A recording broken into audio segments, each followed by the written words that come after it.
Bonjour, bienvenue à cette nouvelle causerie Lucie, dédiée aujourd'hui à nos solutions ISO 26000, donc plus particulièrement la labellisation Lucie 26000, le label Toumaï et puis comme on le verra également une solution d'auto-évaluation accompagnée sur ce même référentiel.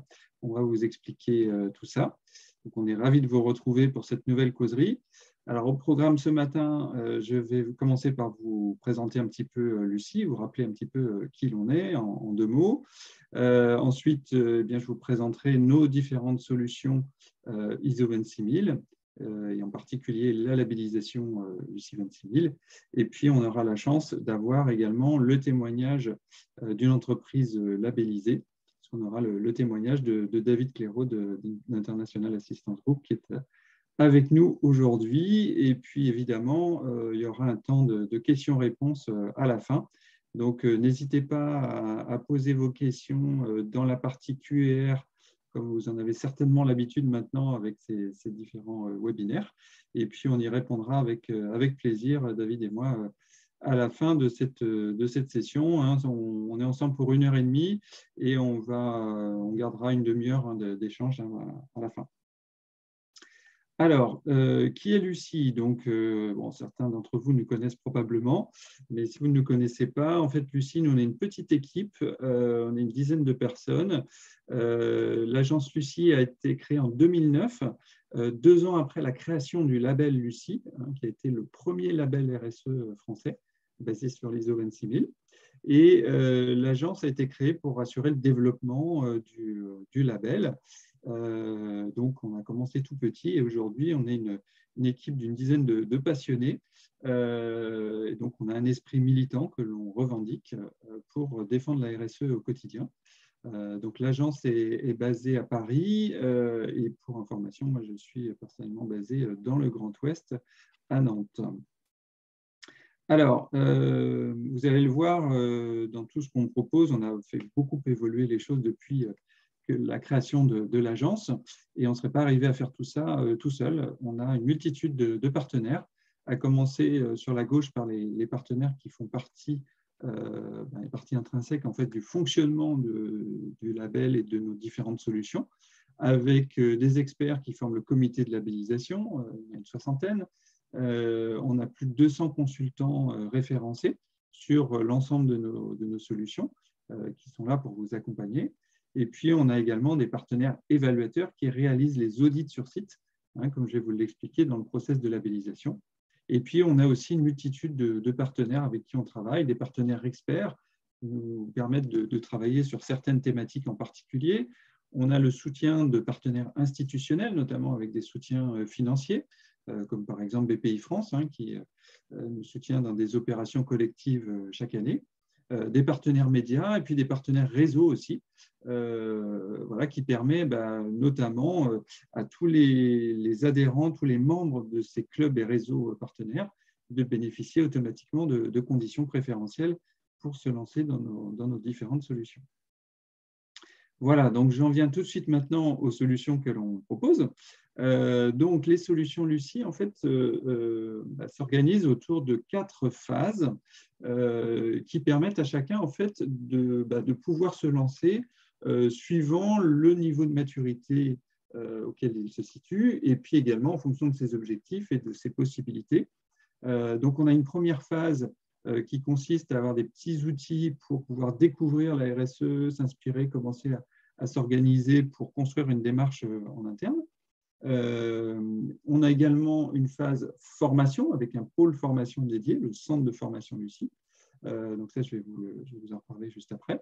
Une troisième phase où là, on n'est pas encore dans l'engagement vers un label, mais sur une phase préparatoire renforcée avec un accompagnement par l'un de nos consultants référencés. Et puis, évidemment, la phase ultime, la partie la plus aboutie des solutions, la labellisation. Et donc, aujourd'hui, on va se concentrer sur 2 labels, puisqu'on est sur nos solutions ISO 26000, la labellisation Lucie 26000 et le label Toumaï. Puisque, au passage, on gère aussi d'autres labels. On gère des labels pour le compte de tiers, qui sont des labels thématiques, comme sur le numérique responsable, par exemple, ou la biodiversité. Et on gère également un petit label environnemental qui s'appelle Envol, pour les PME de moins de 50 personnes. Donc, on a aussi ces labels thématiques qui font partie de nos solutions. Mais là, aujourd'hui, on va vous parler de nos solutions globales sur la RSE suivant l'ISO 26000. Alors, première phase, pour s'outiller, s'inspirer. En fait, on a deux outils qui sont proposés. Le premier qui est gratuit, qui est en libre accès, qui est le diagnostic flash Lucie, qui peut être fait en 10 minutes, un quart d'heure, mais bon, vous pouvez aussi prendre plus de temps pour le faire. Enfin, en tout cas, il peut être fait très rapidement. C'est un petit diagnostic facile en ligne avec des questions à choix multiples sur les différentes thématiques de l'ISO 26000 qui vous permettent, sur la base du ressenti, d'indiquer là où vous pensez vous situer sur chacune des thématiques, ce qui vous permet à la fin d'avoir un petit diagramme en radar qui résume votre niveau global. Et ça vous donne déjà un premier aperçu pour vous rendre compte de votre niveau sur les différentes thématiques de l'ISO 26000.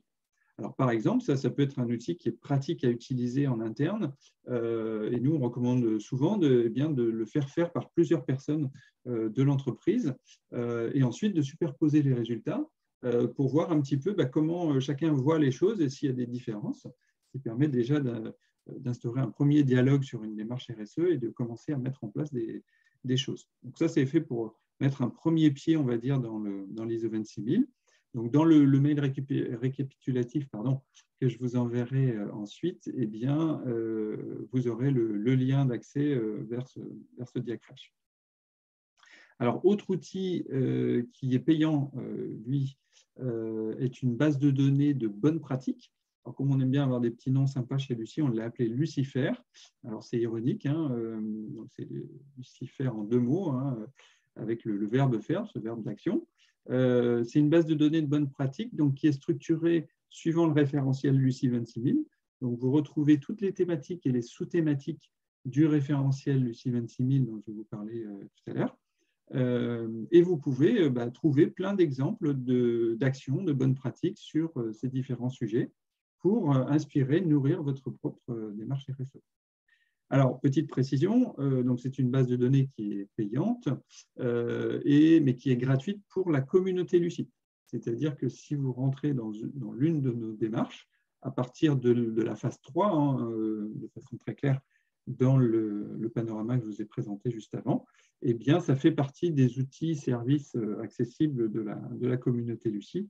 Et du coup, l'accès à cette base n'est pas payant dans ce cas pour la communauté Lucie. Une petite précision également sur cette base, c'est qu'il y a maintenant une double entrée, donc ISO 26000 et ODD, Objectif du développement durable. C'est les petits pictogrammes que vous voyez à l'écran. Donc ça, c'est le référentiel de l'ONU sur l'agenda 2030 avec les 17 objectifs du développement durable. Et donc, vous pouvez faire le lien entre les sujets en les catégorisant ISO 26000 ou ODD. Alors, ensuite, si on passe à la phase suivante, là, vous avez la façon dont apparaît la base et les façons de rechercher les différentes thématiques sur la base de données. En ce qui concerne la phase 2 sur le centre de formation Lucie, là, c'est un centre de formation qu'on a lancé il y a 2 ans maintenant, qui propose non seulement des modules de formation sur les référentiels de nos différents labels, c'est-à-dire que si vous vous lancez dans une démarche de labellisation avec l'agence Lucie, vous devez vous former sur le référentiel correspondant au label sur lequel vous vous engagez. Mais on a aussi maintenant tout un catalogue de formation avec des modules très variés sur différents sujets qui composent la RSE, avec différents types de parcours que vous voyez ici. Donc, par exemple, approfondir son engagement en RSE, on va avoir des modules dédiés là-dessus, sur la communication responsable, sur la gouvernance responsable, etc. Et donc, là, pour l'instant, il y a 25 modules et on est en train de compléter le catalogue au fur et à mesure. L'objectif final, c'est de dire, quel que soit le sujet RSE sur lequel vous souhaitez vous former, vous pouvez le faire avec lui. Alors, ensuite, la troisième phase, là, à partir de ce stade, en fait, vous commencez à rentrer dans une démarche d'action. Et donc, pour ce faire, on a un réseau de consultants qu'on a référencés, de consultants partenaires.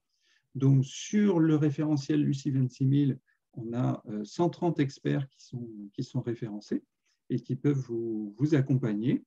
Et donc, comment ça se passe? En fait, on a, alors donc, ces experts sont sur tout le territoire, hein, donc, ce qui nous permet de vous orienter vers des consultants qui sont proches de chez vous, ou bien en fonction de leur spécialité, hein, puisqu'il y a des profils plutôt généralistes et puis d'autres qui sont plutôt spécialistes sur différentes thématiques RSE.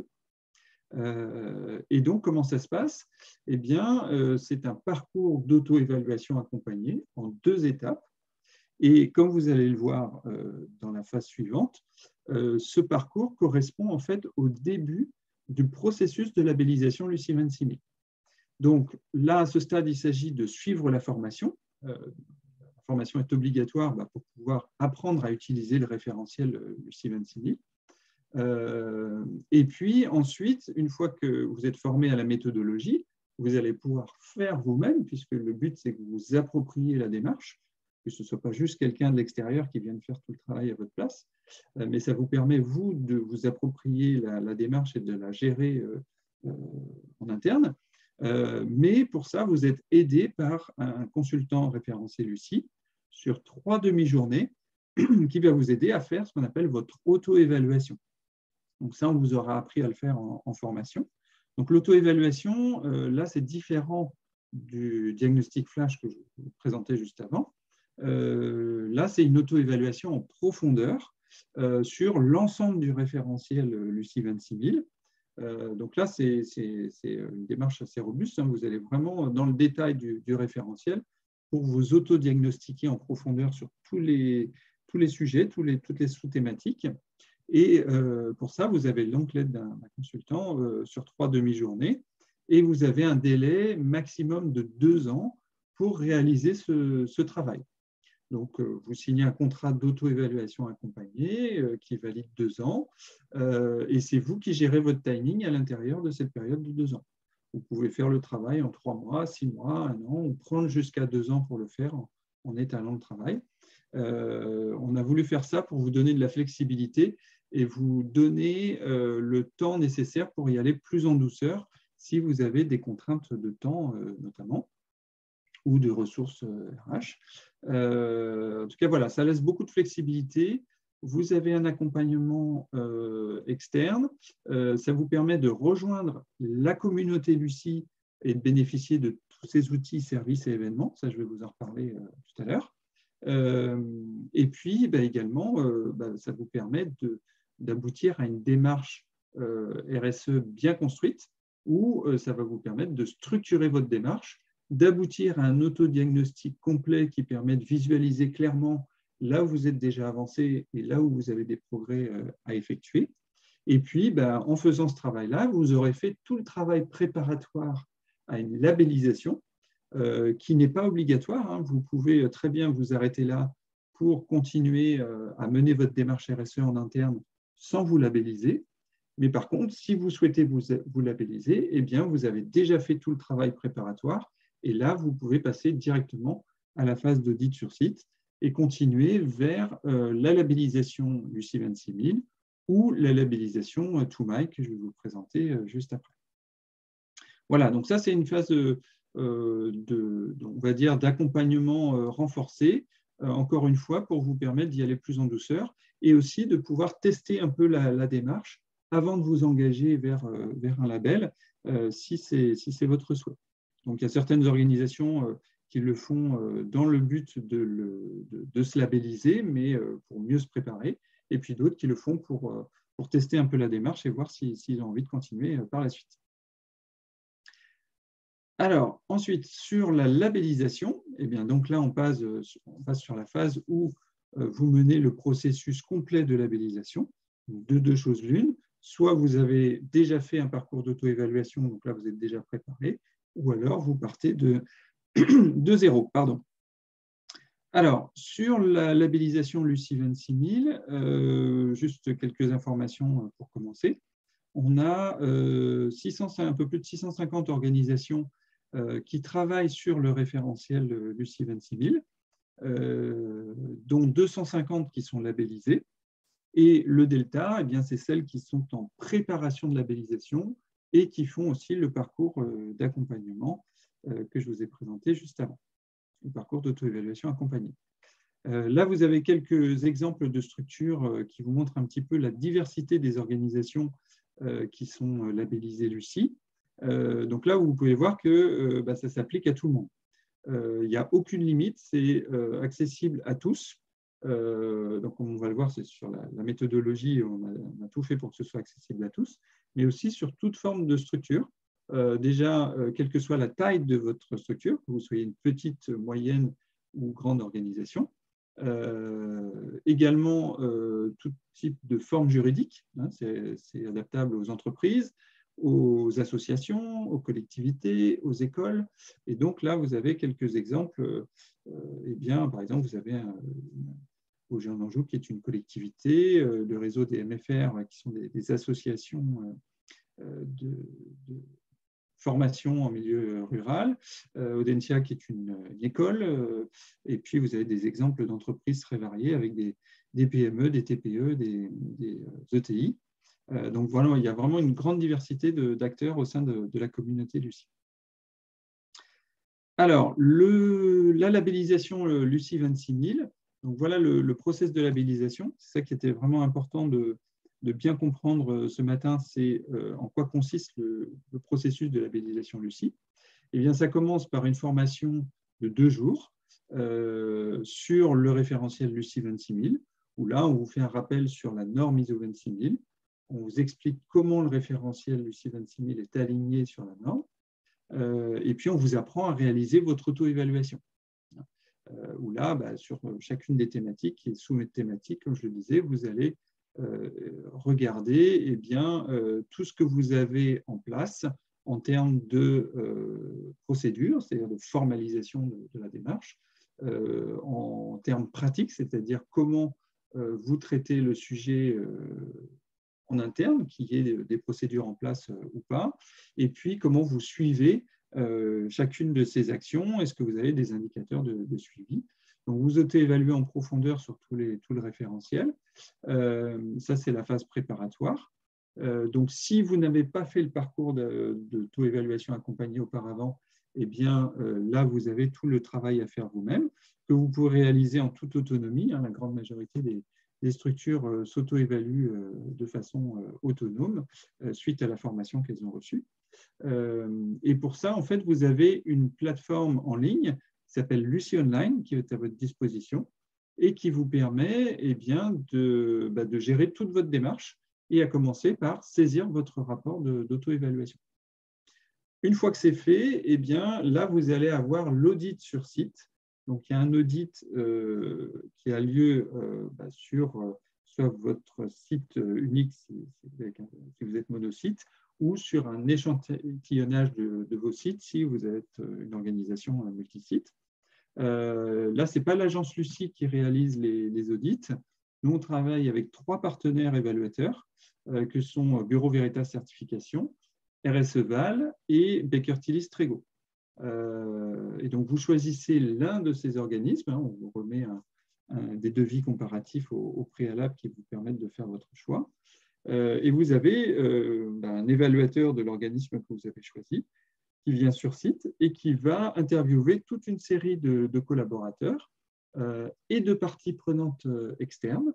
Donc, les collaborateurs sont choisis en fonction de différentes fonctions dans l'entreprise, puisque l'idée, c'est que ce soit un échantillonnage représentatif de votre organigramme. Et donc, l'évaluateur va interviewer le panel qui a été sélectionné. Et l'idée, c'est qu'en recoupant les résultats de ces différents entretiens, l'évaluateur puisse dresser un diagnostic le plus réaliste possible de votre niveau sur chacun des principes d'action du référentiel. Je vais vous en parler après. Et donc, c'est le niveau qui va être retenu ensuite pour votre dossier de labellisation. Donc, dans le référentiel Lucie 26000, vous avez 7 grandes thématiques avec 25 principes d'action. Et sur chacun des 25 principes d'action, l'évaluateur va vous attribuer un niveau. Donc, il y a 3 niveaux possibles. En gros, c'est bon, moyen ou faible. Pour que ce soit vraiment compréhensible par tout le monde, c'est illustré sous forme de feu tricolore, hein, vert, orange ou rouge. Et donc, sur chacun des principes d'action, après, vous pouvez voir là où vous vous positionnez, si vous êtes déjà à un niveau avancé, si vous avez encore des progrès à effectuer, ou si c'est sur une thématique sur laquelle vous avez du retard ou vous n'avez pas encore commencé à traiter. L'évaluateur rédige son rapport d'évaluation sur la plateforme Lucie Online. Et ensuite, eh bien là, ce n'est pas terminé. Le label ne vous est pas attribué uniquement sur la base du résultat de l'audit, mais aussi sur un plan d'action que vous allez devoir rédiger. Donc, vous allez devoir prendre des engagements pour progresser partout où c'est nécessaire. Donc, en clair, partout où vous êtes en vert, vous n'aurez pas obligation de prendre d'engagement parce que vous aurez déjà un bon niveau. Par contre, partout où vous serez en orange ou rouge, là, vous aurez obligation de rédiger des engagements et en mettant des échéances en face. Et donc, ce rapport, vous le déposez sur la plateforme Lucie Online et ensuite, vous attendez votre passage en comité de labellisation. Le comité, lui, est composé d'experts externes à l'agence également, qui sont des experts en RSE, qui viennent d'entreprises, d'écoles, de cabinets de consultants, et qui vont agir à titre individuel et de façon bénévole. Et ils vont regarder le rapport d'audit de l'évaluateur et le plan d'action que vous avez mis en face pour voir si c'est cohérent et si c'est apte à vous faire progresser. Si c'est le cas, vous êtes labellisé pour une durée de 3 ans. Donc, le label est valide 3 ans. Mais par contre, il va falloir mettre en œuvre les engagements que vous avez pris, puisque là, vous êtes engagé. Et donc, il va y avoir un suivi de ces engagements qui a lieu à mi-parcours de votre labellisation. Et donc, 18 mois après, il y a l'évaluateur qui revient sur site, ou alors il y a une option aussi où c'est nous, l'agence Lucie, qui faisons le suivi. En tout cas, pour venir vérifier sur site l'avancement de votre plan d'engagement, qui donne lieu à un rapport qui va être étudié à nouveau par le comité de labellisation. Donc, ça passe en comité de labellisation de suivi, qui va prendre acte des résultats. Et donc, si vous respectez bien vos engagements, eh bien, le label vous est confirmé jusqu'à la fin des 3 ans. Par contre, s'il y a un constat que vous ne respectez pas vos engagements, eh bien là, il y a un risque de retrait du label. C'est ce qui donne toute la crédibilité à votre démarche, puisque là, vous pouvez vraiment apporter la preuve que vous faites bien ce que vous dites. Et puis, au bout des 3 ans, eh bien, si vous restez dans la démarche, il y a un renouvellement où là, vous repartez sur un nouveau cycle avec les mêmes étapes, sauf qu'il n'y aura plus la formation, mais vous devrez mettre à jour votre auto-évaluation et ensuite, il y a de nouveau les mêmes étapes. Ce sont des cycles d'amélioration continue qui se succèdent sur des cycles de 3 ans. Donc, voilà le processus de labellisation Lucie 26000. Qui est basé donc sur un référentiel dédié, directement aligné sur la norme ISO 26000, qui est une norme internationale qui est sortie en 2010, et qui pour nous est la référence en termes de RSE, non seulement parce que c'est ce qui est de plus complet en la matière, mais aussi parce que ça définit bien le cadre de ce qu'on entend par RSE. Parce que parfois, il peut y avoir débat sur qu'est-ce qu'on fait rentrer dans la RSE ou pas. Donc là, l'ISO 26000, ça donne le cadre. Donc là, vous avez les 7 grandes thématiques, ces 7 grands chapitres de l'ISO 26000. Donc, il y a un chapitre sur la gouvernance, comment on met en place une gouvernance responsable, un chapitre sur le respect des droits humains fondamentaux, un sur les relations et conditions de travail, un évidemment sur l'environnement, sur les relations avec les fournisseurs, sur les relations avec les clients et consommateurs, et puis un 7e chapitre qui est sur tout ce qui est action sociétale et ancrage territorial. Et donc, toutes ces thématiques vont être détaillées en sous-thématiques qu'on appelle des principes d'action. Donc, il y en a 25 en tout. Et à l'intérieur de ces principes d'action, il y a encore des sous-items. Mais en tout cas, voilà. Donc, dans la formation, on vous apprend à utiliser ce référentiel. Et ce qui est important de comprendre aussi, c'est que ce référentiel permet vraiment, ça a été le souci dès la création du label, de vulgariser l'ISO 26000 de façon à vraiment la rendre accessible. C'est vraiment une traduction opérationnelle de la norme ISO 26000 qui est un petit peu technique à la base. Et donc là, ça vous permet d'avoir quelque chose qui est vraiment accessible à tout le monde et qui peut être pris en main par tout le monde, tout type de structure, et aussi en interne compréhensible par tous les collaborateurs. Alors, on a également des référentiels sectoriels qui découlent de ce référentiel Lucie 26000, puisque le référentiel Lucie 26000 il est générique, adaptable à tout type de structure, mais on fait aussi ce qu'on appelle des déclinaisons sectorielles, c'est-à-dire qu'on va adapter le référentiel à un secteur d'activité en particulier. Et donc ça, on le fait à la demande, en fait. On répond à une commande qui nous est passée, par exemple, par une fédération professionnelle pour réaliser un référentiel et une labellisation adaptée sur le secteur concerné. Et ça, on peut le faire sous la marque Lucie. Donc, on a par exemple un Lucie banque, un Lucie collectivité, un Lucie logement social, ou on peut aussi le faire sous la marque d'un tiers qui veut créer son propre label. Et donc, dans ce cas-là, ça va être le label, le référentiel et le label vont être la propriété de ce tiers. Et nous, on va gérer le label pour son compte. Alors, comme vous l'avez vu, on a 3 démarches qui sont alignées sur l'ISO 26000. Je vous ai présenté le parcours d'auto-évaluation accompagné, la labellisation Lucie 26000, et également sur la base du même référentiel Lucie 26000, on a un autre label qui est, on va dire, le petit frère de Lucie, qui s'appelle Toumaï, et qui est on va dire, un label premier pas en RSE. On a créé ce label il y a un peu plus de 2 ans pour répondre à des besoins de gens qui ne se sentaient pas encore prêts à aller vers le Lucie 26000, mais qui avaient besoin d'une reconnaissance avec un label RSE. Et donc, on a créé cette version allégée. Alors, allégée, pourquoi? Parce que le process est déjà moins détaillé, moins robuste que sur Lucie 26000. Il y a la formation Lucie 26000 sur le référentiel qui n'est pas obligatoire, ça c'est optionnel, tout comme l'auto-évaluation pour se préparer. Nous, on le recommande fortement, mais ce n'est pas obligatoire. Vous pouvez directement passer à la phase d'audit. Et dans ce cas, eh bien, l'audit, lui, a lieu à distance. Ce n'est pas un audit sur site. On a une personne de l'agence Lucie, cette fois, ce n'est pas un organisme externe, qui fait l'audit sur une demi-journée. Donc là, c'est forfaitaire. Alors que sur Lucie 26000, on adapte le temps d'audit aux spécificités de la structure. Là, c'est une demi-journée où il y a une personne qui est interviewée et non plus un panel de collaborateurs et de parties prenantes externes. Donc déjà, sur cette phase-là, c'est beaucoup plus léger. Et le label est délivré sur la base du score qui est réalisé lors de l'audit, puisque là, il y a un système de scoring sur 1000 points. Et si vous avez un minimum de 300 points sur 1000, eh bien, vous êtes labellisé. Vous n'avez pas d'engagement à prendre à la suite de l'audit. On vous fait des recommandations d'action, mais vous n'avez pas de plan d'engagement à déposer, pas de passage en comité de labellisation. C'est vraiment votre niveau à l'issue de l'audit qui fait que vous êtes labellisé ou non. Et si vous êtes labellisé, le label est valide 1 an et il est renouvelable via un nouvel audit au bout d'1 an. Voilà, donc c'est plus léger à la fois sur la démarche elle-même, la durée, et puis aussi le mode d'audit. Et également sur le budget, bien évidemment, ça on pourra en parler tout à l'heure. Donc voilà pour nos 3 démarches.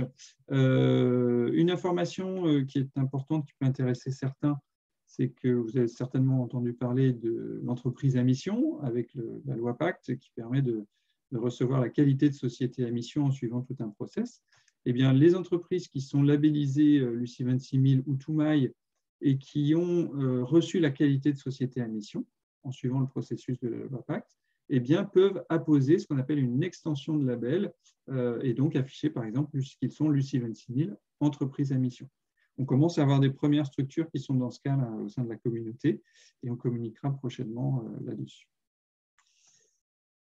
Alors, sur la communauté Lucie, justement, je vous parlais tout à l'heure, donc sur l'ensemble des solutions que l'on propose, l'ensemble de nos démarches, là, ça représente plus de 900 structures aujourd'hui au total, dont 650 en communauté Lucie 26 000, comme je vous le présentais tout à l'heure.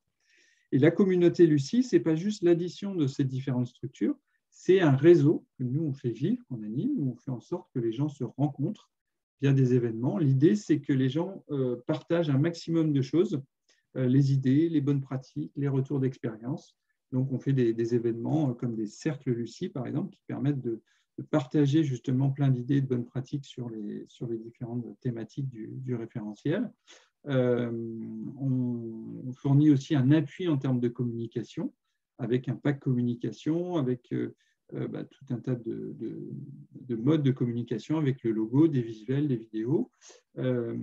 Également, on est très présent sur les réseaux sociaux pour mettre en avant nos membres et relayer leur propre communication.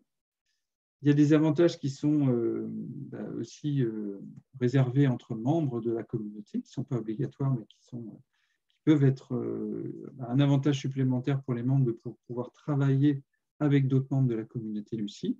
Et puis également l'accès à des outils tels que la plateforme Lucie Online, hein, dont vous aurez noté que l'acronyme au passage est LOL, Lucifer, qui est notre base de données de bonnes pratiques, et puis Lucie AD2R, qui est un autre outil aussi qui est sur la mesure du ROI de la RSE, sur mesurer le retour sur investissement.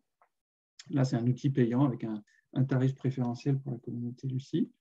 Et puis également, ça permet d'avoir des tarifs très avantageux sur tous les modules de formation du CFR. Et puis, on a lancé aussi cette année des nouvelles choses au sein de la communauté Lucie, et notamment ce qu'on a appelé des ateliers de trajectoire 2030. L'idée, c'est que sur 4 grands enjeux que sont climat et énergie, matières premières, biodiversité et sur une thématique qu'on a appelée richesses humaines, eh bien, mettre la barre plus haut avec des objectifs ambitieux pour 2030. Donc, il y a une première phase de réflexion sur la fixation de ces objectifs. Et puis là, maintenant, on est en phase de réflexion sur comment on fait pour atteindre ces objectifs. Donc, on utilise toute l'intelligence de la communauté Lucie pour bien trouver des solutions et permettre à chacun de ramener ces grands objectifs à son niveau et de trouver des solutions pour les atteindre et d'être vraiment ambitieux à horizon 2030 pour être au rendez-vous des enjeux qui nous font face. Voilà, et donc j'en ai terminé sur la partie des présentations de Lucie et nos différentes solutions. Je vais maintenant passer la main à David Clairaut qui va nous faire le plaisir de témoigner sur la démarche de labellisation d'International Assistance Group.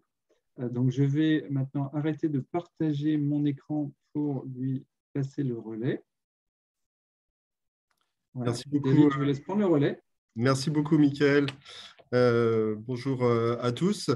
Donc, je vais vous partager notre expérience au sein d'International Assistance Group.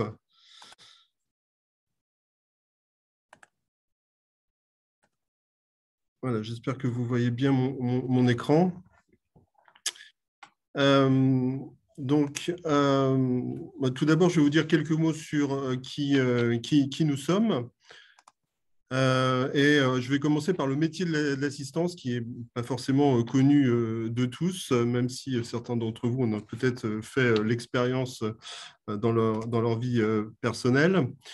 L'assistance, c'est un concept qui a été créé en France en 1963 par une société qui s'appelle Europe Assistance, qui existe toujours sur le marché de l'assistance et qui a pour but de venir en aide à des assurés, des adhérents lors de leur déplacement. Ça a commencé par l'automobile, ensuite ça s'est diversifié sur l'assistance médicale pour les gens qui avaient des soucis à l'étranger lorsqu'ils étaient en voyage.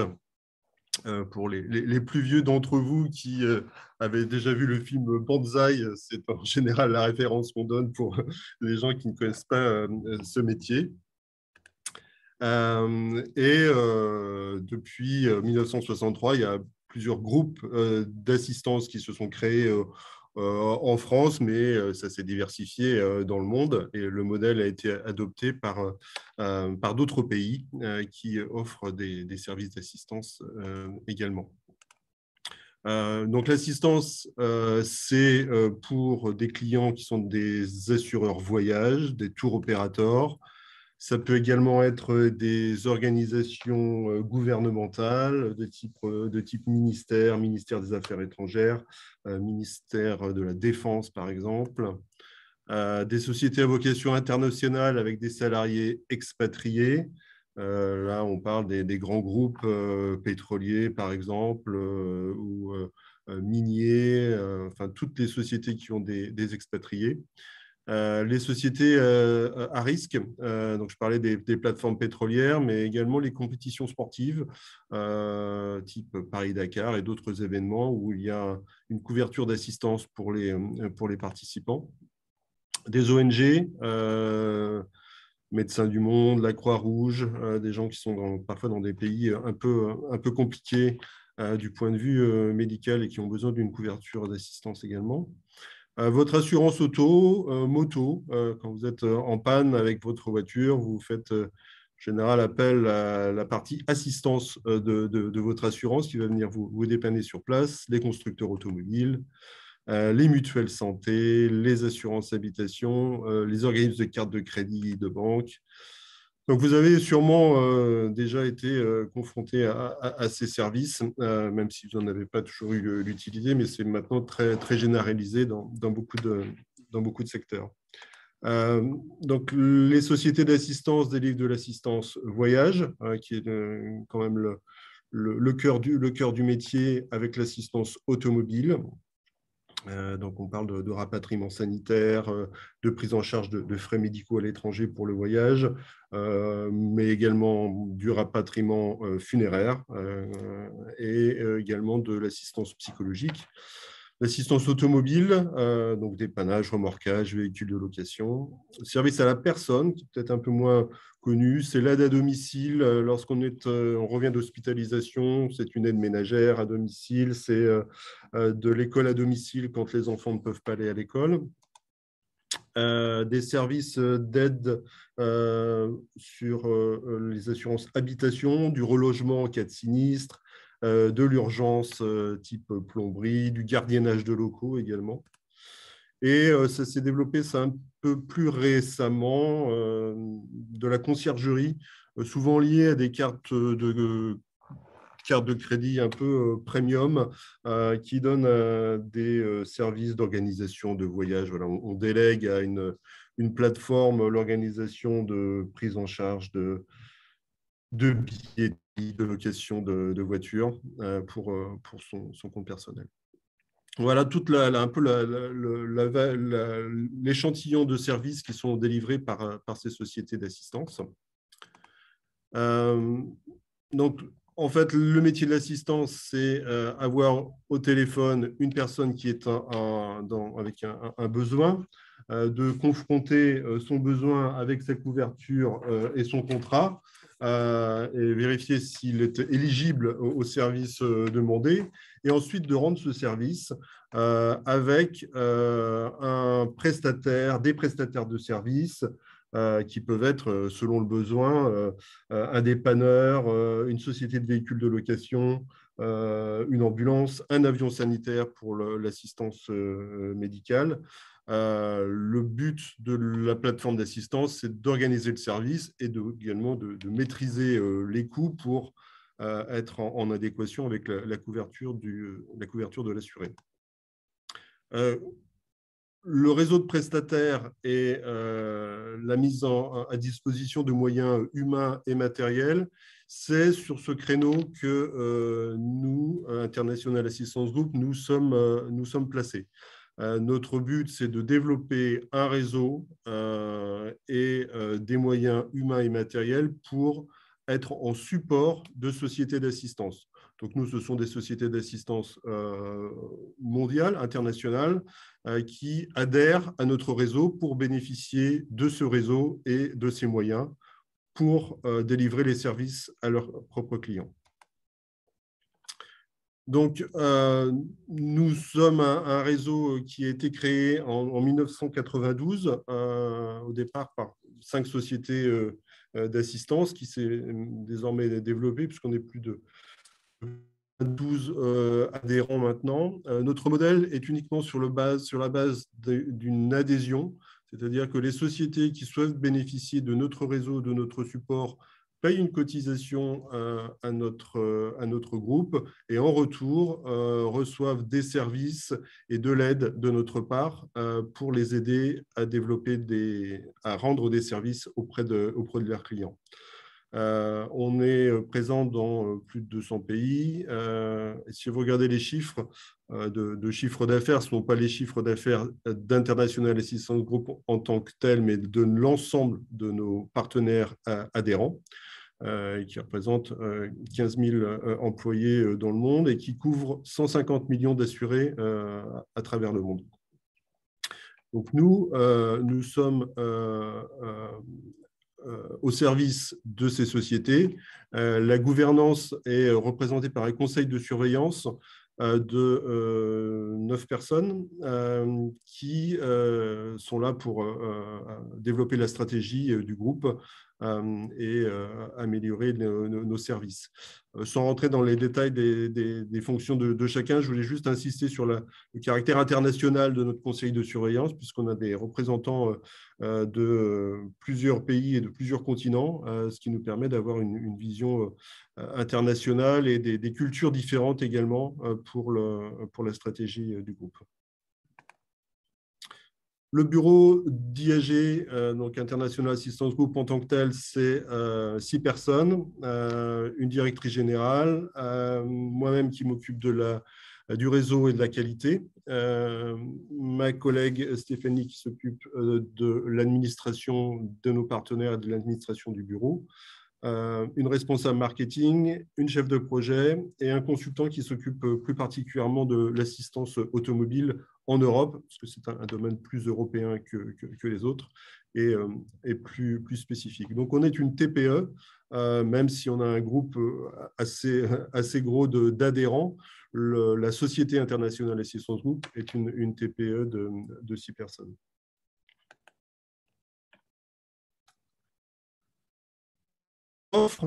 Donc nos partenaires, quand ils signent un contrat avec nous et quand ils payent une cotisation, ils bénéficient d'un réseau mondial d'experts dans le monde, d'une collaboration globale, puisque chacun aide l'autre. Un exemple, si la société italienne a un de ses adhérents qui est souffrant en Malaisie, par exemple, il va le faire appel à la Société d'International Assistance Group en Malaisie pour lui venir en aide et délivrer les services locaux dont il a besoin. Et voilà, et réciproquement, ils s'entraident les uns les autres.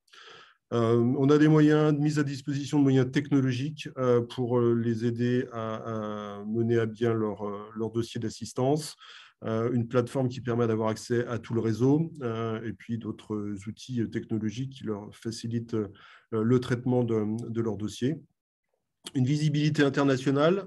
Certaines de ces sociétés sont de taille différentes et certaines sont plus petites que d'autres, donc elles ont besoin de cette reconnaissance internationale qu'on peut leur apporter en utilisant nos logos, mais également on les aide sur le marketing digital et faire parler d'eux sur les réseaux sociaux et d'autres canaux de communication.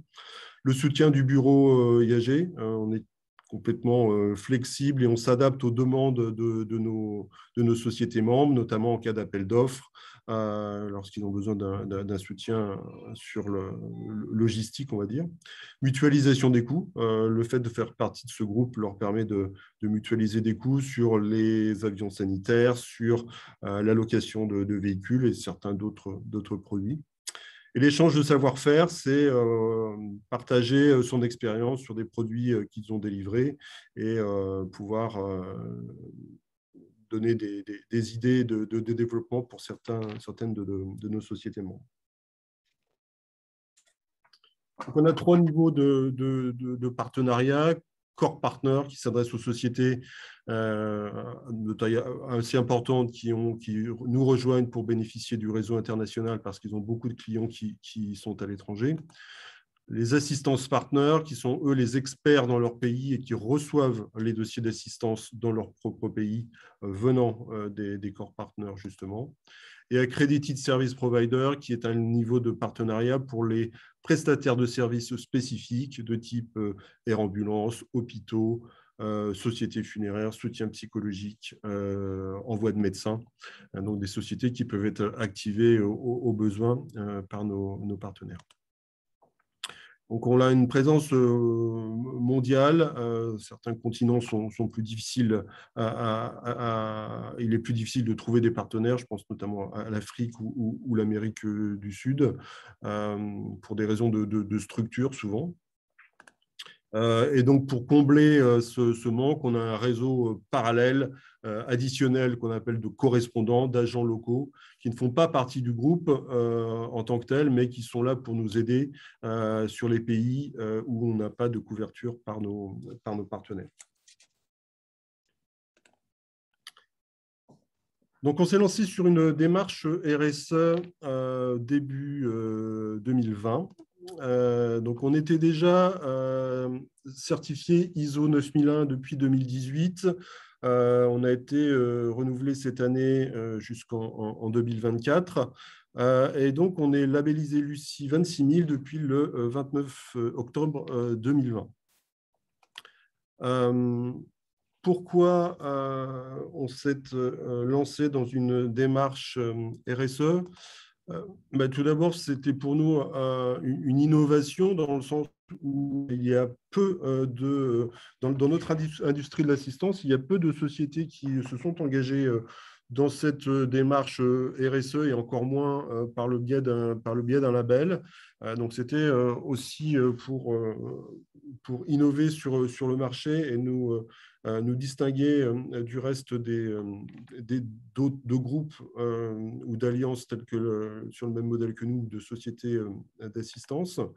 Et puis être compétitif, nous démarquer sur le marché, attirer de nouveaux membres qui sont sensibles à la RSE, car c'est quelque chose qu'on a perçu sur le marché, notamment dans ces métiers du tourisme, du transport, qui n'ont pas toujours bonne presse concernant la RSE. Donc, certaines de ces sociétés ont à cœur de montrer qu'elles sont attentives à la RSE. Et donc, en rejoignant International Assistance Group, ils rejoignent un groupe qui est labellisé sur un label RSE. Donc, ça leur donne un peu de crédibilité sur ce plan-là. Également, la satisfaction client. Il y a au sein du label Lucie 26000 et de l'ISO 26000 des points d'attention sur la satisfaction client et comment on traite ses clients et ses bénéficiaires. C'était aussi une suite logique à ce que l'on fait déjà sur l'ISO 26000. Donc, il y a des points communs entre l'ISO 9001 et l'ISO 26000.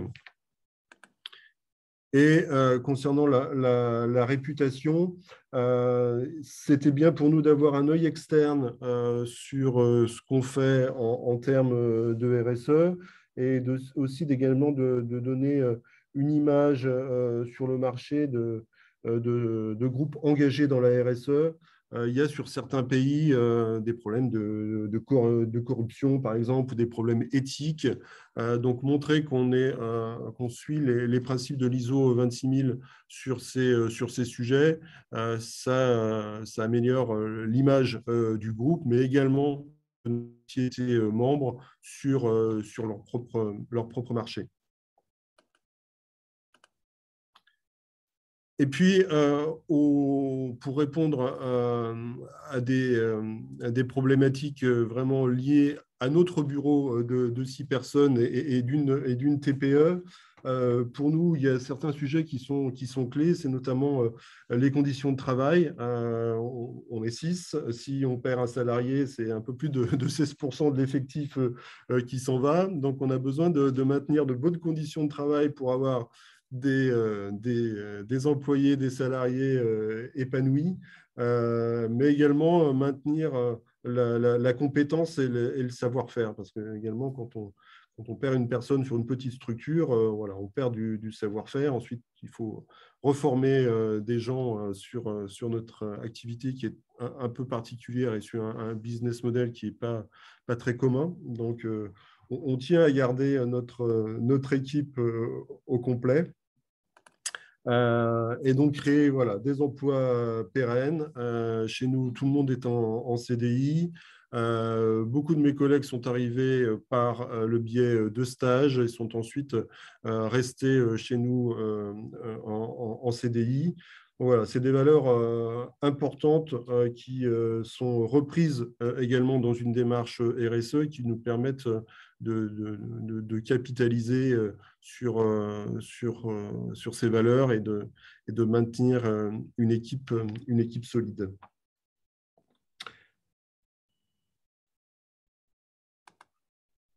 Donc, pourquoi on a choisi Lucie en fait,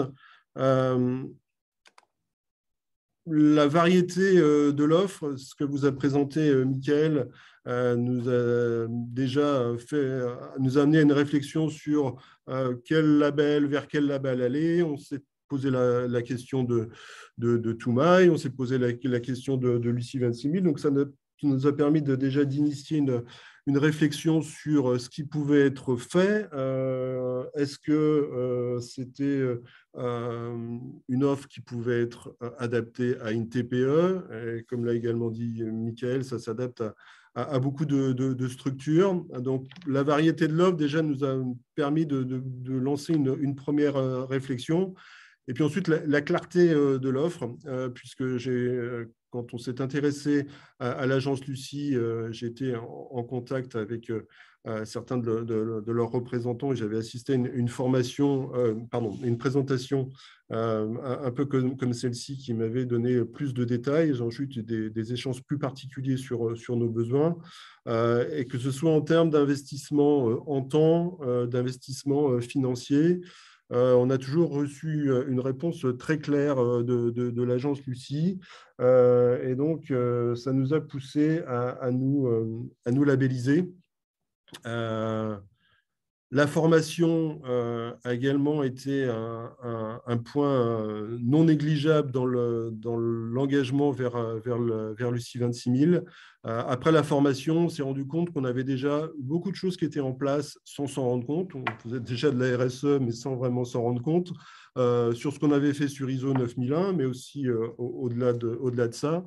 Donc, une fois que j'ai eu passé cette formation, c'était assez clair pour nous qu'on pouvait s'engager sur le label Lucie 26000 et nous lancer dans l'auto-évaluation de notre organisation. On a aussi été beaucoup sensibilisés par le fait qu'il y a un audit externe. On avait déjà cette expérience sur ISO 9001 et donc avoir quelqu'un qui ne fait pas partie de Lucie, qui vient nous auditer. Et je dois dire que la qualité de l'audit qu'on a reçu, c'était quelqu'un de chez nous de RSE Val. Ça a vraiment été très exhaustif. Il y a eu des interviews de nos parties prenantes, un échantillon d'une dizaine de parties prenantes dans le monde entier, puisque nous, nos parties prenantes sont dans le monde entier. Donc, c'est vraiment été très exhaustif. Le rapport d'audit était extrêmement complet et nous a permis de bâtir un plan d'action et nos engagements.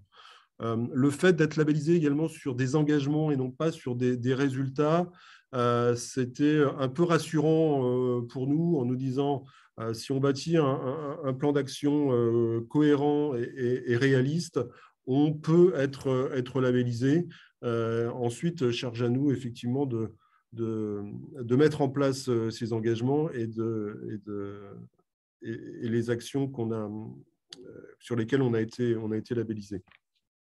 Donc voilà, tout ça fait on s'est engagé sur cette labellisation Lucie 26000 et,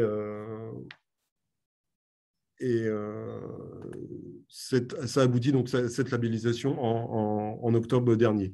Je dois ajouter que le fait d'être en confinement sur l'année 2020 nous a un peu aidé parce qu'on a certains projets qui ne se sont pas mis en place du fait de ces restrictions. Nous, on voyage un petit peu, donc il y a des voyages qui ne se sont pas faits, d'autres projets qui n'ont pas abouti. Donc on a pu concentrer un peu plus d'énergie sur la labellisation et on a eu des échanges à distance avec mes collègues par petits groupes pour bâtir ces engagements.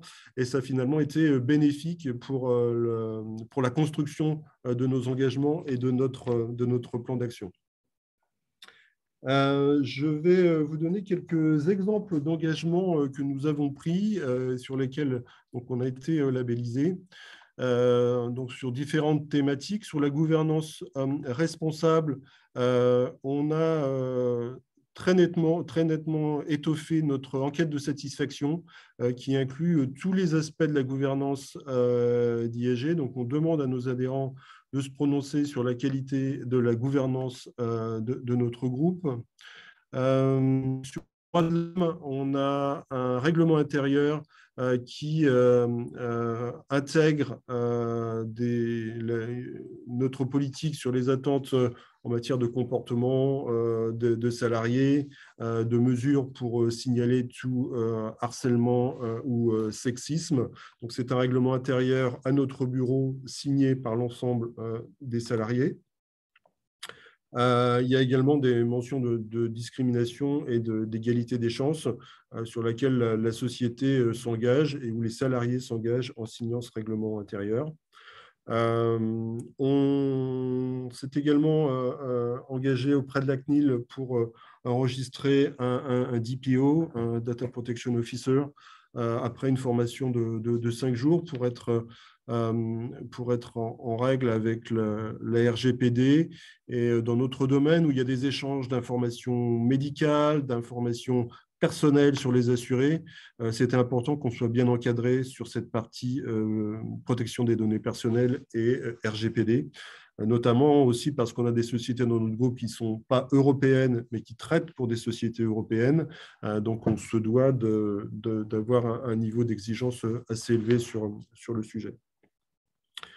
Sur les relations et conditions de travail responsables, on a élaboré une charte de télétravail. On faisait déjà du télétravail avant la pandémie. C'était déjà quelque chose auquel on avait pensé pour encadrer ce télétravail, le droit à la déconnexion, les diverses zones horaires quand on est en déplacement à l'étranger, les récupérations. Donc, tout ça est encadré par une charte de télétravail qui est également signée par l'ensemble des salariés. On a une plateforme de soutien psychologique anonyme qui est mise à disposition des salariés d'International Assistance Group, mais également, c'est une plateforme qui est offerte à nos sociétés membres. C'est-à-dire que n'importe quel salarié d'une société de notre groupe peut se connecter sur cette plateforme et parler à un psychologue dans la langue de son pays si besoin, de faire une auto-évaluation et éventuellement aller jusqu'à une consultation si besoin. Le métier de l'assistance peut être parfois un peu stressant, on peut être dans des situations un peu compliquées avec des décès, parfois des catastrophes un peu larges, des accidents de bus, des choses comme ça. Donc, le métier de chargé d'assistance peut être un peu stressant. Donc, voilà, c'est pour ça qu'on souhaitait mettre également à disposition cette plateforme à nos... On a institutionnalisé une réunion annuelle collective où on prend un peu de recul sur notre activité, on fait les bilans des projets en cours. C'est même un peu plus qu'une réunion par an, on en a en général 2 par an, où le bureau d'IAG se retrouve pour faire un point sur sa stratégie et ses projets. Ça vient en plus des réunions qu'on organise avec nos adhérents. On a 3 réunions par an qui réunissent l'ensemble de nos adhérents pour des présentations, des échanges de savoir-faire et de bonnes pratiques. On a également prévu une session de formation au premier secours et à la sécurité incendie. Nous ne sommes pas beaucoup au bureau. Si jamais quelqu'un a un problème de santé, il faut qu'on puisse venir en aide. Donc, on a décidé de se former au premier secours. Ça a été un peu retardé du fait de la pandémie, mais c'est quelque chose qu'on va programmer sur l'année prochaine. Sur la thématique de l'environnement, on a un programme de compensation carbone. Voilà, on voyage un petit peu de l'avion. Donc, on s'est engagé sur un programme de compensation carbone pour pouvoir compenser notre empreinte carbone qui est un peu élevée parfois. On prend en compte des critères environnementaux lorsqu'on organise des événements. C'est ces 3 réunions annuelles dont je parlais précédemment. Lorsqu'on sélectionne un hôtel, par exemple, on essaye de choisir des hôtels qui sont engagés sur des respects de l'environnement avec, par exemple, pas d'utilisation de plastique, la prise en compte de producteurs locaux pour leur repas. Donc, on a toute une grille d'évaluation qui nous permet de benchmarker un petit peu plusieurs solutions lorsqu'on organise ces événements. Là encore, c'était un petit peu retardé dans la mise en œuvre parce qu'on a dû annuler beaucoup de nos événements sur les 2 dernières années. On a un programme de recyclage interne au bureau, même si vu notre taille, on n'a pas une consommation énorme. On fait quand même l'effort de recycler papier, plastique, verre, café, stylo, piles. Sur l'éthique, on a un code éthique qui est à la fois valable pour notre bureau, mais également pour nos membres. Lorsqu'ils signent un contrat, lorsqu'ils adhèrent à notre groupe, ils doivent se conformer au code éthique. Le code éthique est inclus dans le contrat. Disponible également sur notre site web. C'est-à-dire que les sociétés qui s'intéressent à notre groupe peuvent se renseigner sur nos valeurs éthiques. Donc ça, c'est quelque chose qui est en place depuis longtemps. C'est quelque chose qu'on avait avant d'être labellisé, qu'on a un peu étoffé et revu dans le cadre de notre labellisation. Et c'est quelque chose qu'on fait depuis longtemps.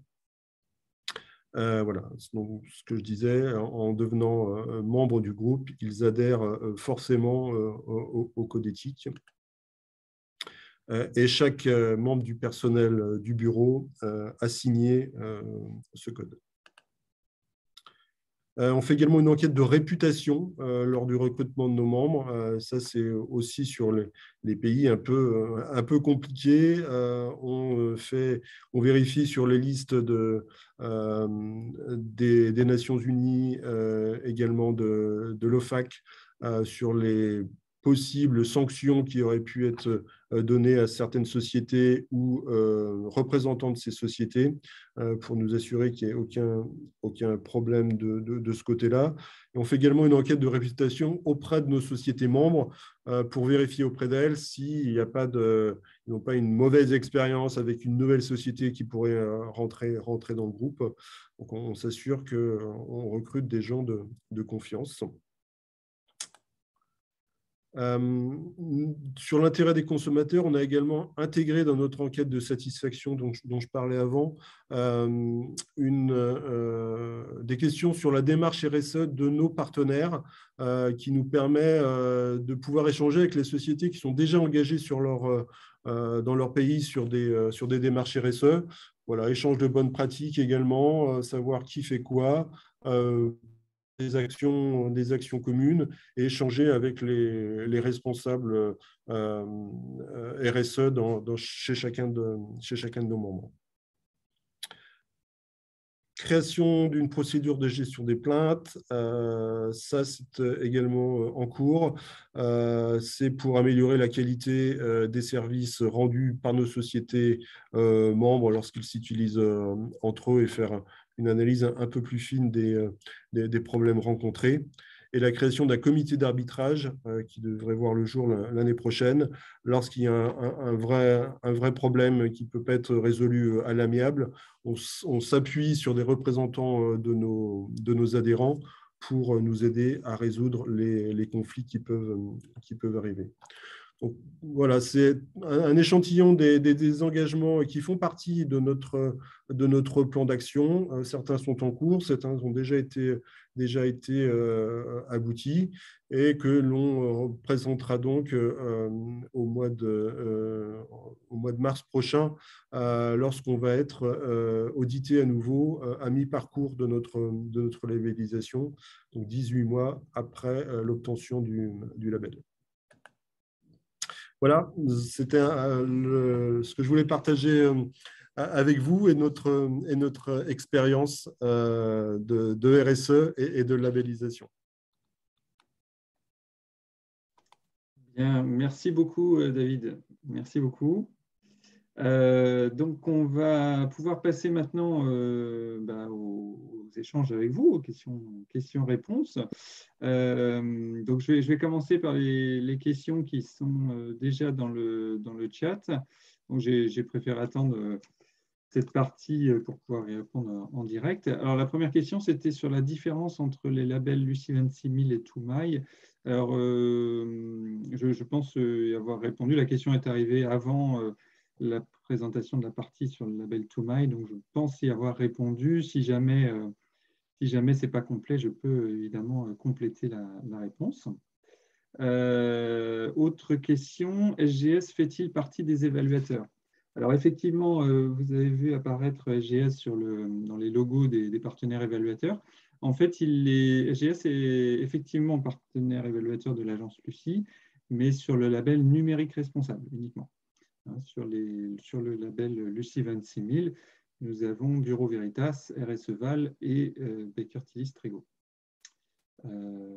Voilà. Alors, je n'ai pas vu d'autres questions, mais profitez-en. Très bien. Une nouvelle question qui arrive sur le coût d'une démarche Toumaï. Justement, ça va me permettre de vous présenter le système de tarification de nos différentes solutions. Donc, je vais repartager mon écran. Alors, vous avez déjà ici, vous aurez évidemment ce support, hein, je vais vous envoyer, une répartition de vos contacts à l'agence Lucie par région. Donc, moi, comme je le disais, je suis sur le Grand Ouest et les Dromcom. Et en termes de tarification, si j'arrive à passer mon slide, voilà. Donc, je vais vous expliquer comment tout fonctionne. Donc, sur la labellisation Lucie 26000, le coût de la formation de 2 jours est de 990 €. C'est pris en charge par les OPCO généralement, mais ça, c'est à vérifier par vos soins. Donc, ça, c'est facturé par nous, l'agence Lucie. On facture également, nous, une redevance annuelle sur le label, qui est un pourcentage de votre chiffre d'affaires ou de votre budget de fonctionnement en fonction du type de structure que vous avez. Donc, c'est 0,01% du chiffre d'affaires ou du budget, avec un niveau plancher à 1 000 € et un niveau plafond à 12 000 €. Alors là, c'est en fait en clair, jusqu'à 10 millions d'euros de chiffre d'affaires ou de budget, vous êtes au niveau plancher, donc à 1 000 €.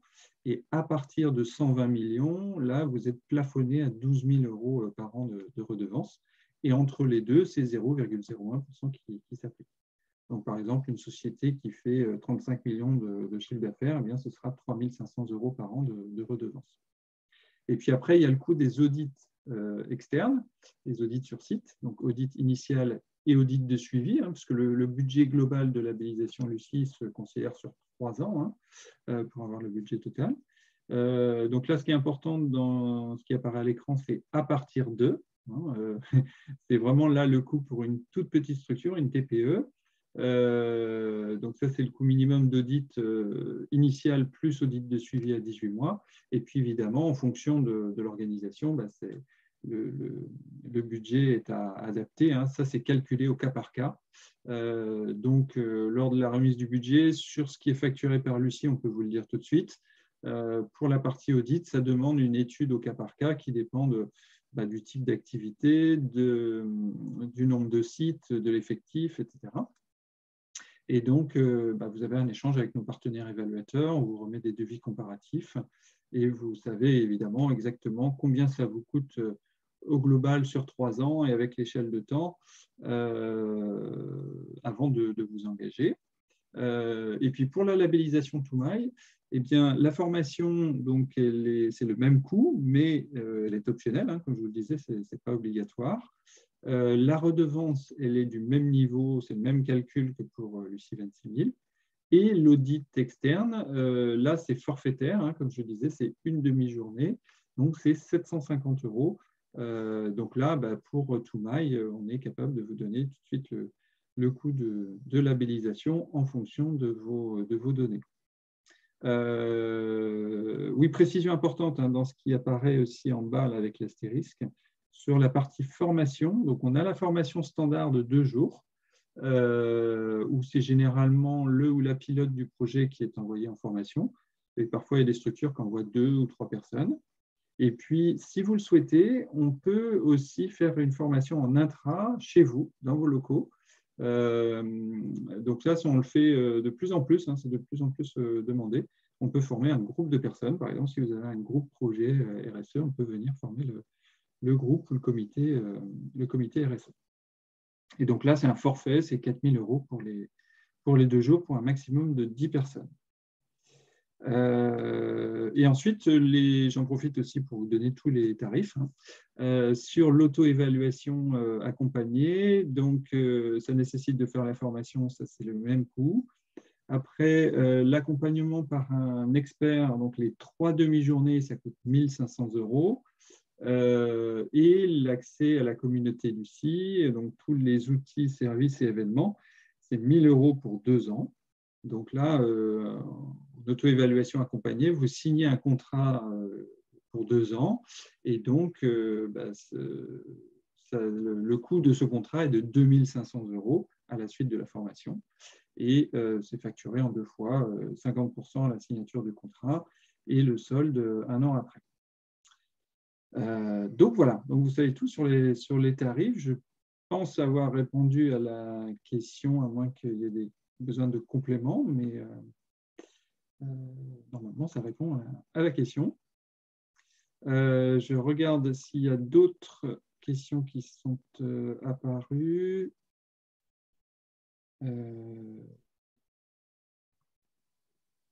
Alors, une question pour David. Oui, j'ai vu, oui. Okay. Pourquoi être parti directement sur Lucie 26 000 plutôt que Toumaï? Effectivement, on s'était posé la question, mais suite à la formation, on s'est rendu compte qu'on avait déjà pas mal de choses en place et on s'est dit, voilà, tant qu'à s'engager dans une démarche plutôt que de faire ça en étapes, on a préféré concentrer du temps et de l'énergie sur Lucie 26 000.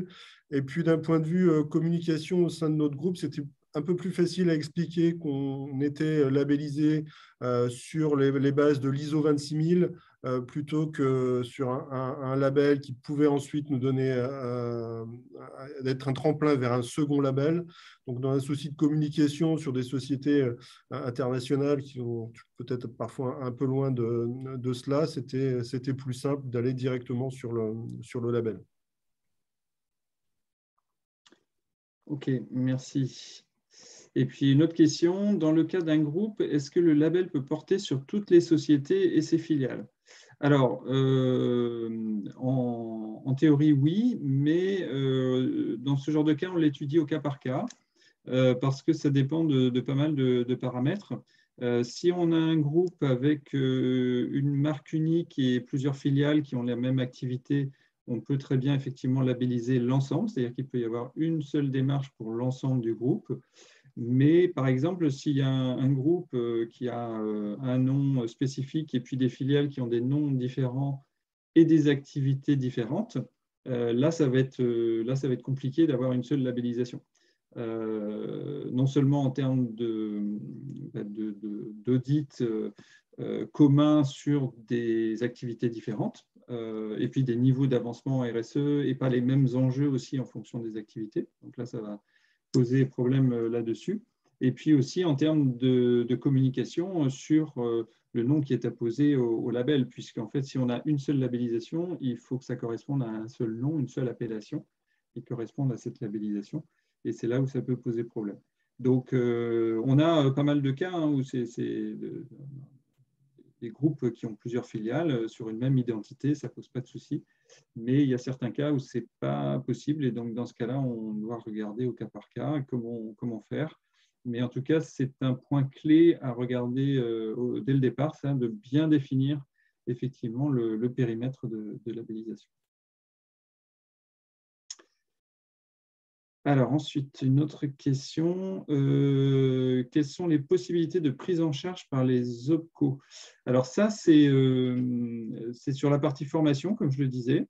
La formation Lucie, comme toutes les formations du CFL, du Centre de formation Lucie, peuvent être prises en charge par les OPCO. Après, c'est à votre OPCO de vous informer, de vous confirmer s'il y a bien une prise en charge totale ou partielle. Et dans ce cas-là, c'est à vous de le vérifier auprès de votre OPCO. Et pour ça, on peut vous fournir tout ce dont vous avez besoin.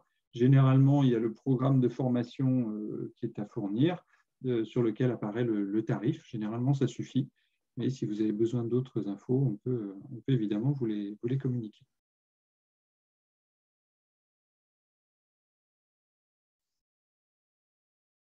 Alors, est-ce qu'il y a d'autres questions? Profitez-en, hein. N'hésitez pas.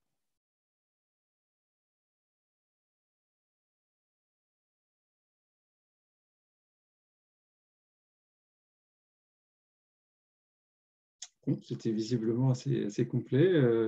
David, c'est vrai que vous avez bien expliqué la démarche avec les exemples d'action sur les 7 thématiques du référentiel et puis voilà, les bénéfices que ça a apporté. Donc, c'était relativement complet.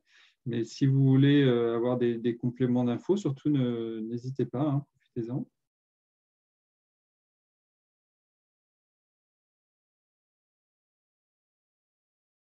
Alors évidemment, on est à votre disposition hein, pour répondre à vos questions individuellement et reprendre un temps aussi si c'est nécessaire. Donc, comme je vous le disais, moi, je vais envoyer un mail récapitulatif d'ici la fin de la journée ou demain matin maximum, où vous aurez donc un lien vers le support de présentation qu'on a déroulé. Les deux supports sont sur un même document. Et puis également le replay de la causerie que vous pourrez revisionner ou diffuser autour de vous. Voilà. Eh bien, écoutez, merci beaucoup pour votre participation. Et puis, si vous avez besoin… Michael, qui avait trois questions qui étaient arrivées. Ah, alors, ce sont visiblement des commentaires, des remerciements. Donc, merci pour vos remerciements. Non, dans les questions… dans les questions, pardon. Autant pour moi. Ah oui, merci David. Désolé, j'avais vu la discussion, mais pas les questions-réponses. Merci beaucoup. Alors, quels avantages avez-vous par rapport aux autres labels? Alors, ça, c'est une question assez vaste. Hein. Ce qui me fait penser que dans le mail récapitulatif, j'intégrerai une infographie comparative que l'on a réalisée pour comparer le label Lucie avec les labels engagés RSE de l'AFNOR et Bicorp. Alors, il y a des données qui datent un petit peu, notamment les données de communauté hein, des différentes de ces 3 labels. Mais mis à part ça, les caractéristiques sont bonnes. Donc, je vous mettrai le lien, ça vous permettra d'avoir les infos. En gros, hein, pour commencer à vous donner un début de réponse, parce que ça pourrait durer un certain temps, vous avez en fait 3 principaux labels, hein, qui sont ceux que je viens de citer. Lucie, engagée RSE de l'AFNOR et Bicorp. qui sont les 3 plus gros labels les plus importants en France. En tout cas, ce sont les labels les plus robustes et reconnus en termes de RSE. Après, vous avez différentes choses qui existent, mais avec des niveaux de profondeur, de crédibilité, etc., qui sont variables. Les principales différences, c'est que déjà, Engagé RSE de l'AFNOR et Lucie, c'est basé sur l'ISO 26000. Bicorp, c'est un référentiel propre, un référentiel américain à la base, qui a été adapté en France. Ensuite, Lucie, c'est un label qui est basé sur un audit sur site avec, on a voulu la démarche la plus aboutie possible. C'est-à-dire qu'en plus de l'audit sur site que vous avez dans le label engagé RSE de l'AFNOR, et vous n'avez que l'audit sur site, là, avec Lucie, vous avez une phase préparatoire en amont de l'audit avec la formation et l'auto-évaluation, et une phase aval avec une suite à donner à l'audit où vous rentrez dans une démarche encadrée de progrès. Et puis, on vient vérifier que les engagements que vous avez pris sont bien tenus. Donc, c'est un engagement réel et sérieux. Dans le label engagé RSE, vous prenez une photo à l'instant T, on va dire, au niveau de l'audit initial. Et puis, il y a un audit de suivi aussi à 18 mois, mais vous reprenez une photo à l'instant T plus 18 mois. Vous n'avez pas obligation de mettre en œuvre des engagements entre les deux. Voilà, ça fait partie des différences principales.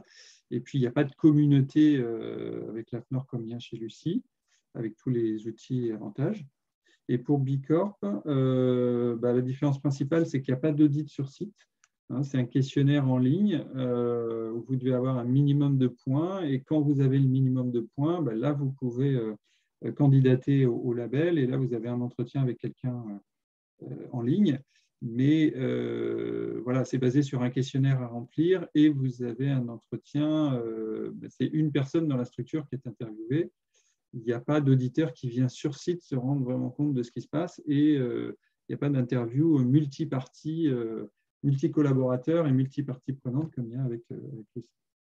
Donc voilà pour vous donner un début de réponse et puis je vous engage vraiment à regarder l'infographie comparative que je vais vous envoyer. Je viens de rajouter ça dans le mail récapitulatif. Ensuite, faites-vous un reporting RSE? Donc ça, c'est une question pour vous, David. Oui, alors, tout dépend de ce qu'on appelle reporting. Nous, on fait un point régulier sur l'état de l'avancement de nos engagements et des échéanciers qu'on a mentionnés dans notre plan d'action avec mes collègues. Donc ça, oui, ça donne lieu à un document qui nous permet de savoir où on en est. On a également un tableau online qui nous permet de voir l'état d'avancée des différentes actions. Et ma directrice générale fait une lettre trimestrielle aux actionnaires du groupe où elle communique sur nos engagements RSE et où on en est également. Donc, c'est le reporting ou les communications qu'on peut avoir en externe ou bien en interne. Ok, merci. Voilà, effectivement, il y a pas mal de questions qui sont apparues. Très bien. Alors, peut-on accéder à la communauté Lucie sans avoir fait la formation ou sans être dans tout le processus? Alors non, en fait, pour rejoindre la communauté Lucie, ça nécessite de rentrer dans une démarche, vraiment de passer à l'action. Donc, vous pouvez suivre tout ce qu'on fait. On essaye de diffuser de l'information, on met des choses en libre accès, mais il n'y a pas d'adhésion comme un club ou un réseau RSE. Alors, honnêtement, ça fait partie des réflexions que l'on a. Pour l'instant, on ne l'a pas fait. Ce sera peut-être le cas dans un futur plus ou moins proche. Mais en tout cas, pour l'instant, pour intégrer la communauté Lucie, il faut être vraiment acteur et rentrer dans une démarche. Donc, si vous reprenez le schéma avec les 4 phases là, qui résument en fait nos solutions, c'est à partir de la phase 3 que vous intégrez la communauté Lucie. Et quelle que soit la démarche dans laquelle vous rentrez, en fait, vous avez droit aux mêmes choses, vous avez accès à tous les mêmes outils, services et événements. Pourriez-vous en dire plus sur les labels thématiques numériques responsables? Alors, là aussi, ça va être un petit peu difficile. Ce que je peux faire, c'est vous orienter vers des replays de différentes causeries qu'on a faites aussi sur le sujet. C'est un label qui est, pour vous en dire quand même deux mots, qui est la propriété de l'INR, l'Institut du numérique responsable. Et nous, l'agence Lucie, nous gérons ce label pour leur compte. Donc, il y a dans le référentiel des axes qui concernent le cœur du sujet du numérique, comment on gère ces activités numériques de façon responsable, donc en question du matériel, de l'usage du matériel, des politiques d'achat du matériel, tout ce qui est stockage de données, etc. Et on va regarder évidemment tous les aspects environnementaux, sociaux, sociétaux sur ces différents aspects. Et puis, il y a aussi une approche plus globale RSE où l'idée, ça va être aussi de regarder comment la politique numérique responsable est intégrée dans la gouvernance de l'organisation, comment c'est déployé en interne vis-à-vis des collaborateurs. Est-ce que les gens sont sensibilisés, ils sont formés de façon à ce que ce ne soit pas juste une personne ou un groupe de personnes qui gèrent cette démarche en silo, mais que ce soit bien diffusé, déployé dans l'entreprise, et que les gens, du coup, retrouvent des pratiques responsables dans l'utilisation du numérique au quotidien dans leurs fonctions. Et puis, on va regarder aussi toutes les actions auprès des parties prenantes. Voilà, est-ce que les parties prenantes sont intégrées à la démarche, et est-ce qu'il y a des actions plus sociétales qui sont menées par l'entreprise pour diffuser en fait des pratiques responsables au niveau du numérique. Donc voilà, il y a le traitement du cœur du sujet, des activités numériques, du matériel, etc. Et puis la façon de gérer cette politique numérique responsable sous l'angle RSE au niveau de l'entreprise. Voilà, mais on fait pas mal de webinaires sur le sujet en ce moment, donc n'hésitez pas à nous suivre sur notre chaîne YouTube sur laquelle sera le lien de cette causerie. Vous pouvez retrouver aussi plein d'autres webinaires. N'hésitez pas à nous suivre aussi sur LinkedIn. Il y a un compte LinkedIn spécifique label numérique responsable, donc n'hésitez pas à le suivre. Ça vous permettra aussi d'avoir toutes les infos.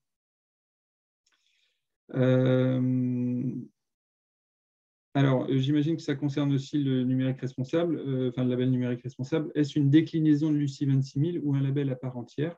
Cette approche thématique est-elle accessible via Toomai? Alors, le label numérique responsable, ce n'est pas une déclinaison de Lucie 26000, c'est vraiment un label à part entière, avec un référentiel dédié créé par le l'INR, comme je le disais. Et pour information, il y a eu aussi une fusion avec le label Entreprise numérique responsable qui était géré par France IT. Et donc maintenant, il n'y a plus qu'un seul label sur le numérique responsable. Il y a maintenant deux niveaux. Il y a LNR, donc label numérique responsable niveau 1 et niveau 2. Et en gros, les différences, c'est un petit peu comme Toomai et Lucie 26000, mais pour le label numérique responsable. Et sur la déclinaison sectorielle, alors ce n'est pas valide sur Toomai, on n'a pas d'adaptation sectorielle pour Toomai. Ça viendra peut-être un jour, mais voilà, pour l'instant, c'est quelque chose qu'on n'a pas fait.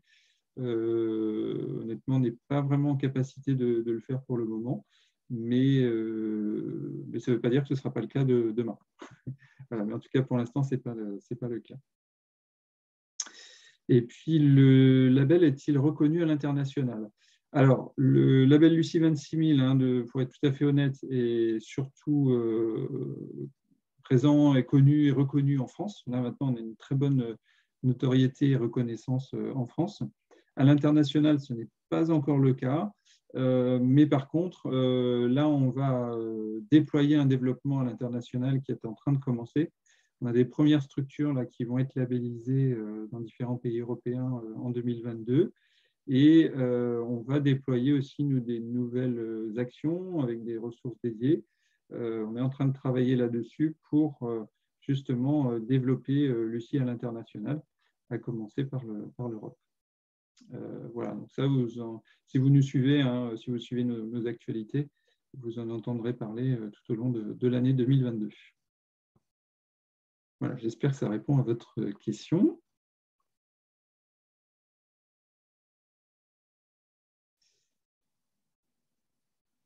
Voilà, donc s'il n'y a pas d'autres questions, on va s'arrêter là. Encore une fois, merci beaucoup. Et puis, si vous souhaitez échanger plus en détail, nous contacter, référez-vous donc à la petite carte de France que je vous montrais tout à l'heure pour savoir qui contacter chez nous. Hein, et puis, vous avez les contacts de mes deux collègues et moi-même en fonction de vos régions respectives. Donc, n'hésitez pas, ce sera avec plaisir. Et puis, encore un grand merci, David, pour votre témoignage et intervention. Je pense que Merci à vous riche. pour l'invitation. Et puis, j'étais heureux de pouvoir partager avec vous. Très bien. Eh bien, écoutez, merci beaucoup à toutes et à tous. Très belle journée. À très bientôt. Et bonne continuation aussi dans vos actions RSE et démarches respectives à tout le monde. Merci beaucoup. Merci. Au revoir. Au revoir.